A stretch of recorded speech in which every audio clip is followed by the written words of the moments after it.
Silakan. Ya. Kalau menurut saya sampai detik ini Tuhan Yesus tidak berhenti menghamba kepada Bapa di sorga karena visi misinya adalah menaklukkan semuanya kepada Bapa di sorga. Kau gila.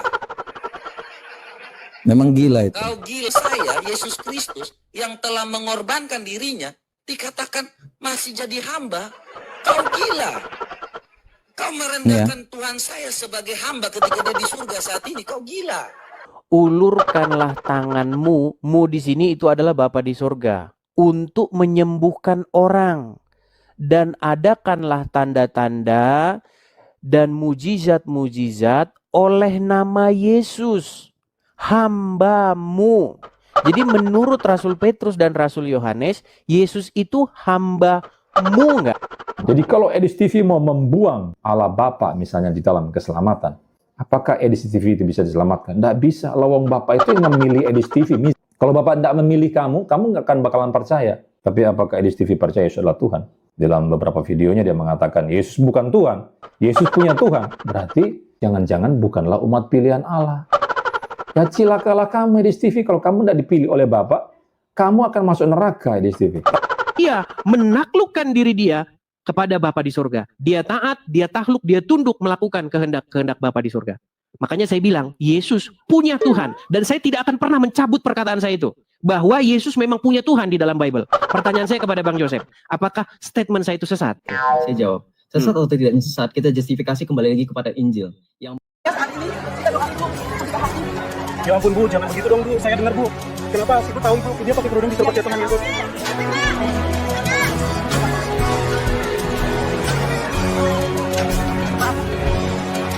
Apa yang dilakukan apologet muslim membahas keyakinan kalian adalah reaksi, bukan aksi.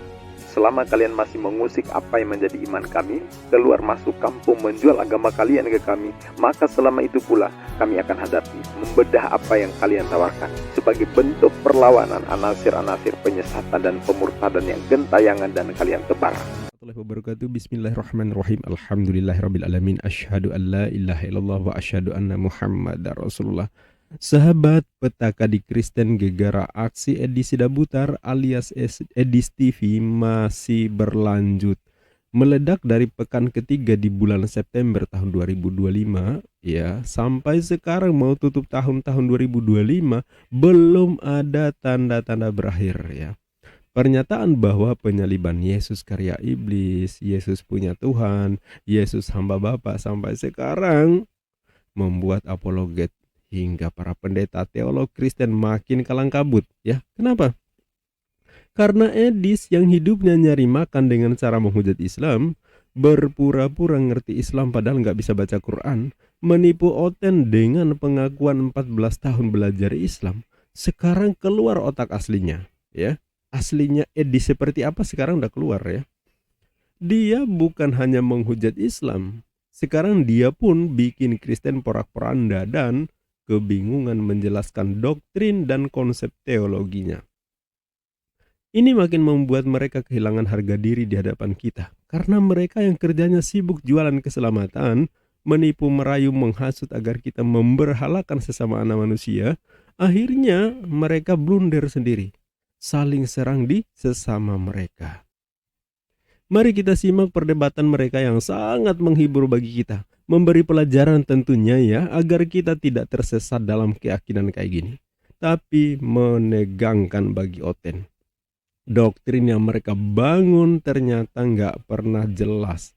Lebih 2000 tahun berlalu mereka belum sepakat gimana menjelaskan Tuhan yang mereka imani. Yuk kita simak.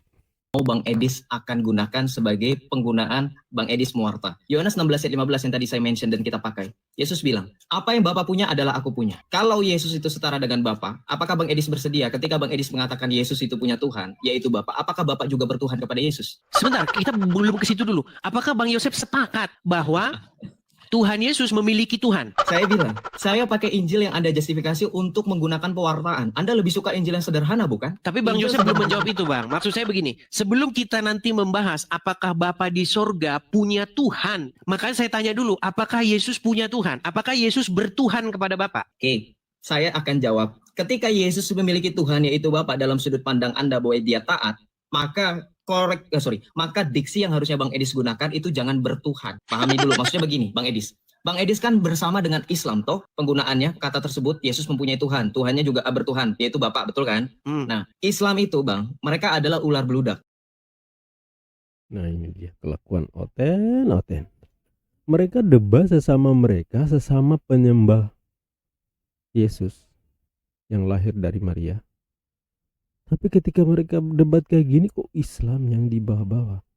Bahkan orang ini menyebut Islam ular beludak.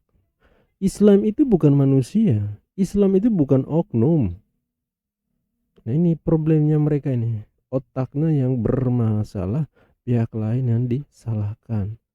Nah kalau mengatakan ular beludak, ini seolah-olah Islam seperti entitas oknum begitu. Nah, padahal ya inilah problem di Kristen ya. Sekali lagi mereka yang bermasalah, mereka memperdebatkan apa yang mereka imani di internal mereka, tapi Islam justru yang dihujat. Domba, dasar otak hewan ya.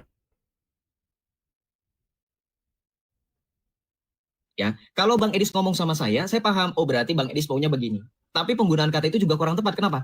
Kalau seandainya dibalik, ketika pada saat Yesus naik ke surga, bangkit dengan mulia, dia kembali kepada kemuliaannya. Apakah dia tidak lagi bertuhan? Sementara dia sudah naik mulia. Dan Anda bisa baca dalam kitab Wahyu 22 ayat 1 sampai dengan 3, anak domba yang telah selesai mengadakan penyucian dosa, ia duduk di atas tahta. Sekarang pertanyaan saya Bang Edis, sederhana. Ketika Yesus hanya hamba, dia bertuhan. Apakah pantas yang berhamba dan bertuhan ini duduk di atas tahta bersama dengan yang lanjut usianya? Kenapa tidak pantas? Karena Bapa di sendiri yang memberikan. Oleh karena kesalehan dan ketaatannya, maka Bapa di surga memberikan kepadanya segala yang ada di langit dan di bumi. Nah, oke. Berarti Justru karena Tuhan Yesus telah taat dan setia sampai mati, maka kepadanya dikaruniakan segala yang di surga dan. Oke. Berarti apakah statement mempunyai Tuhan itu bersifat kekal atau sementara, Bang Edis? Kalau menurut saya sampai detik ini Tuhan Yesus tidak berhenti menghamba kepada Bapa di surga, karena visi misinya adalah menaklukkan semuanya kepada Bapa di surga.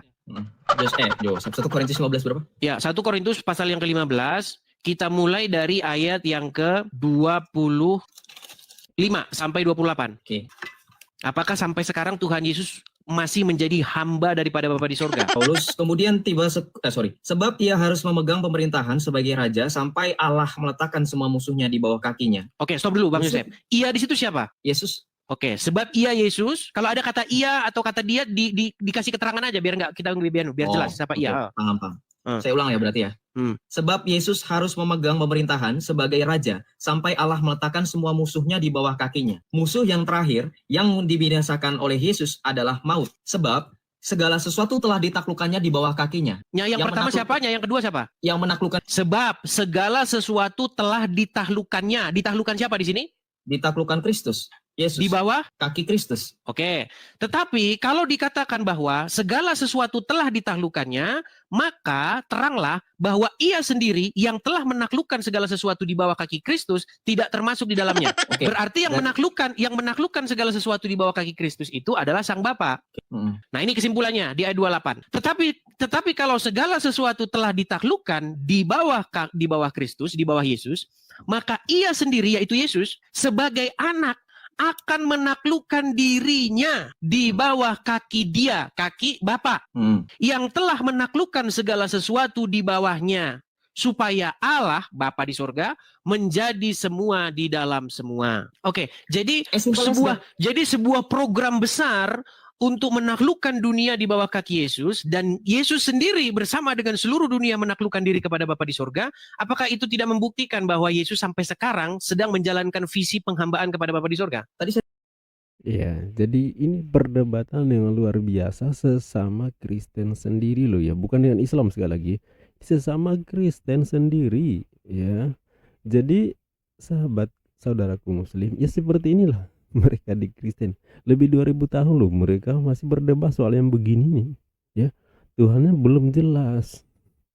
Jadi sama-sama mereka menganggap Yesus itu, mengimani Yesus itu Tuhan, tapi menempatkan Yesus itu seperti apa dalam teologi mereka masih berbeda pendapat. Kalau di sini Edis ya Yesus tetap hamba dari Bapa. Sedangkan si lawan debatnya ini berbeda lagi. Yesus sudah dulunya ya menjadi hamba ketika dalam keadaan manusia di dunia ya versi mereka ya.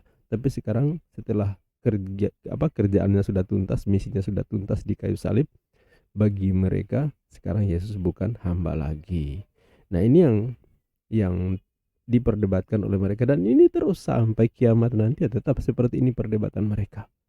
Udah lebih 2000 tahun berlalu ya, masih akan terus seperti ini. Jadi keagamaan mereka dibangun dengan doktrin yang model kayak gini. Nah, Anda mau ikut mau ikut masuk di agama kayak gini, Anda akan menambah jumlah orang bingung di permukaan bumi ini. Oke, kita teruskan. Saya sudah bilang, kalau kehambaannya seperti yang Bang Edis bicarakan dengan Bang RK malam lalu, bahwa kehambaannya sama seperti dia sama seperti dia disalibkan, maka jawabannya tegas berbeda. Kenapa? Karena di situ telah dikatakan telah menaklukkan maut musuh terakhirnya. Maka Kita bukan bicara mengenai menaklukkan maut, mengenai bagaimana Tuhan Yesus Kehambaan. tidak berhenti menjadi hamba Bapa di surga. Ya, saya paham, makanya tadi saya jawab apa? Kehambaan Yesus pada saat dia menjadi manusia untuk disalibkan itu berbeda pada saat setelah dia menaklukkan maut. Di situ kan sudah dikatakan di ayat yang Oke, ke-26. berarti sampai sekarang Tuhan Yesus masih menjadi hamba daripada Bapa di surga enggak? Untuk menegaskan relasinya sebagai anak yang diutus. Firman Masih Allah hamba. yang menjadi Berarti masih hamba. hamba yang beda dengan pada saat dia menjadi manusia di dunia. Oke, berarti masih hamba. Berarti nggak ada yang salah yang saya beritakan. Lalu kenapa saya dikatakan sesat? Ini saya heran dengan teman-teman. Di mana? Apakah begini, Bang Yosef? Apakah ketika saya memberitakan Tuhan Yesus sebagai hamba, ketika saya memberitakan Tuhan Yesus sebagai seseorang yang taat, takluk kepada Bapa di surga, apakah itu merendahkan Tuhan Yesus? Maksudnya merendahkan dalam artian apa? Kalau Anda mengatakannya dalam hakikatnya tidak setara dengan Bapa yang dari tadi saya kejar, itu baru tidak sesuai gitu loh, Bang Edis. Saya agak sedikit berat ini, teman-teman, memahami, teman-teman. Karena saya melihat ada sosok Tuhan Yesus yang berkepribadian ganda gitu loh, yang saya lihat dari teman-teman yang lain ini. Ganda, Artinya teman-teman ini seperti menolak bahwa Tuhan Yesus itu adalah hamba daripada Bapa di sorga. Padahal ayatnya itu jelas. Inilah hambaku yang kukasihi, kepadanya lah aku berkenan. Ini ya, misalnya saya baca. Coba Abang Joseph buka Matius pasal yang ke-12 ayat 18. Oke. Nanti kita bahas dogma deh. Matius 12 ayat 18 ya. Oke, Matius 12 ayat 18. Lihatlah itu hambaku yang kupilih, yang kukasihi, yang kepadanya jiwaku berkenan. Aku akan menaruh rohku ke atasnya dan ia akan menyatakan keadilan kepada bangsa-bangsa. Oke. Yes. Ini perkataan daripada Nabi Yesaya, nubuat tentang Nabi Yesaya, bagaimana Tuhan akan berkata, lihatlah itu hambaku yang kupilih. Hambaku di situ siapa? Oke. Hambaku yang dipilih itu adalah nantinya berbicara nubuatan tentang Mesias. Oke, siapa di situ? Yesus Kristus. Oke, jadi Bapa di surga berkata bahwa lihat itu hambaku. Itu hambaku itu siapa? Secara ekonomis itu Yesus. Oke, jadi Bapa di surga berkata, jadi Bapa di surga berkata bahwa Yesus adalah hambanya, betul? Betul. Nah, saya bacakan Injil Matius pasal yang ke-12 ayat yang ke-18 ya. Oke, saya balikan dulu ya kamera saya. Oke. Bentar, nih saya balikan kamera saya. Oke, kelihatan ya? Iya. Judul perikopnya. Nih ya, Matius pasal yang ke-12 ya. Oke? Oke. Yesus hamba Tuhan, betul? Betul. Nah, banyak orang mengikuti Yesus dan ia menyembuhkan mereka semua. Ia dengan keras melarang mereka memberitahukan siapa dia, supaya genaplah firman yang disampaikan oleh Nabi Yesaya. Lihatlah, itu hambaku yang kupilih, yang kukasihi, yang kepadanya jiwaku berkenan. Aku akan menaruh rohku di atasnya dan ia akan memaklumkan hukum kepada bangsa-bangsa. Coba, ketika di sini ada kata-kata atau frase, itu hambaku yang kupilih, ini merujuk kepada Tuhan Yesus nggak? Betul. Nah, ketika saya katakan bahwa Tuhan Yesus itu adalah hamba daripada Bapa di surga, apakah pernyataan itu sesat? Tidak, kalau Anda memahaminya secara fungsional tadi yang saya bilang. Karena dalam kemanusiaan Yesus dia adalah hamba, betul. Manusia Yesus hamba. Betul. Dalam keilahiannya dia adalah putra tunggal Allah. Yohanes 3:16 kan? Oke, dalam keilahiannya dia bukan hamba. Bukan dong. Dalam keilahian pada saat dia menjadi sama seperti kita manusia, dia tetap putra tunggal Allah. Dia setara dengan Bapa. Ya, kalau saya sih Bang Yosef begini Bang Yosef, karena saya itu tidak mau menambah-nambahi apa yang tertulis di sana. Dengan saya memberitakan bahwa Tuhan Yesus itu adalah hamba yang melakukan apa yang diperintahkan oleh Bapa di surga, menurut saya ini dalam pengalaman saya, malah banyak orang itu menerima kok. Dia menerima gitu loh. Tetapi ketika saya tambah-tambahi dengan tambah-tambahan seperti tadi, oh itu pribadi ilahinya enggak. Pribadi ilahinya enggak ini. Malah orang malah jadi bingung. Maksudnya pribadi ilahi yang mana gitu. Ya, jadi sahabat, di sini Edis ngotot bahwa Yesus ya sampai kapanpun tetap hamba. Sedangkan yang lawan bicaranya ini justru sebaliknya. Jadi pada saat tertentu Yesus hamba, tetapi pada saat di kesempatan lain, nah sekarang apalagi setelah melaksanakan misinya penebusan dosa dalam versi mereka, Yesus bukan lagi hamba, tapi kembali mengemban dalam Trinitas itu ya semuanya, Bapa, Putra, Roh Kudus itu semuanya 3 pribadi tapi satu hakikat dalam istilah di Trinitarian. Nah, yang menarik di sini, kenapa mereka selalu berdebat sahabatku yang Muslim? Kenapa? Karena apa yang tertulis di kitabnya mereka, di Bible mereka, itu belum tentu sama dengan yang mereka pahami sebagai doktrin kekristenan.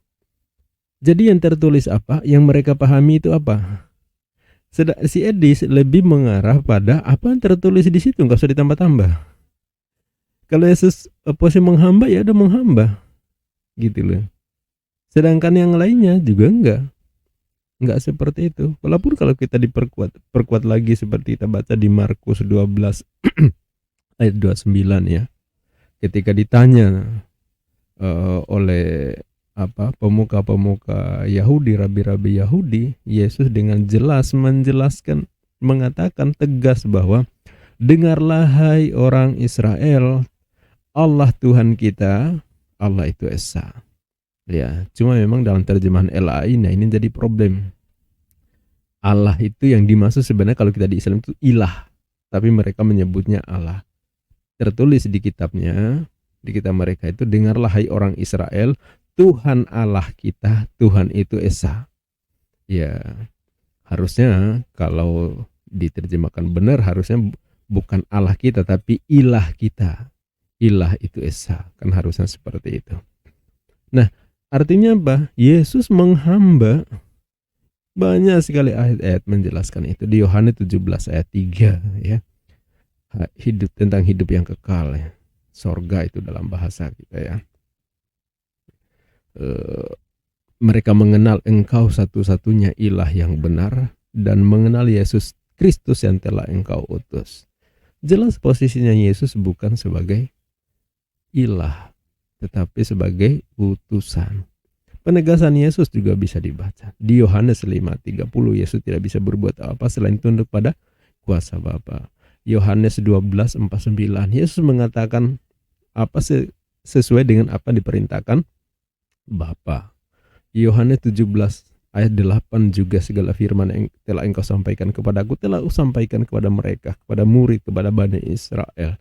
Dan mereka tahu bahwa aku datang daripadamu, engkaulah yang telah mengutus aku. Jadi Yesus benar-benar mengaku dirinya sebagai hamba, sebagai utusan, bukan sebagai ilah. Ya, problemnya adalah ketika ayat yang dibuat oleh Paulus di atas tahun 60-an, sementara dalam sejarah yang mereka pahami bahwa Yesus itu disalibkan sekitar tahun 30-an, 33-an kalau nggak salah ya. Sementara ayat-ayat yang dibuat Paulus itu di tahun 60-an, 62 ke atas ya. Nah, seperti itu.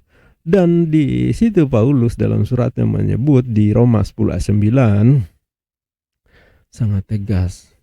Siapa yang mengaku dengan mulutnya bahwa Yesus adalah Tuhan dan percaya dengan hatinya bahwa dia dibangkitkan di antara orang mati, maka engkau diselamatkan. Inilah yang menjadi pokok pemahaman atau doktrin kekristenan tentang keselamatan di Kristen. Saat Paulus menyebut Yesus adalah Tuhan, Yesus saat itu masih ada nggak di dunia? Udah nggak ada. Ya, sudah naik ke langit. Ya, jadi udah nggak ada Yesus lagi di situ. Jadi ketika ayat perjanjian baru yang dijadikan kitab suci oleh Kristen, itu Yesus tanpa tahu menahu loh ya. Nggak tahu apa-apa. Kenapa? Ayat itu ditulis di atas tahun 60-an. Ya, sementara Yesus hidupnya di tahun maksimal di tahun 30-an. Lebih 30 tahun pasca kehidupan Yesus baru muncul tuh ayat-ayat. Ya. Bahkan mereka sebut Injil Yohanes. Injil Yohanes termasuk salah satu kitab yang masuk dalam perjanjian baru Itu kalau kita baca sejarahnya itu ditulis sekitar akhir abad pertama, sekitar tahun 100. Ya.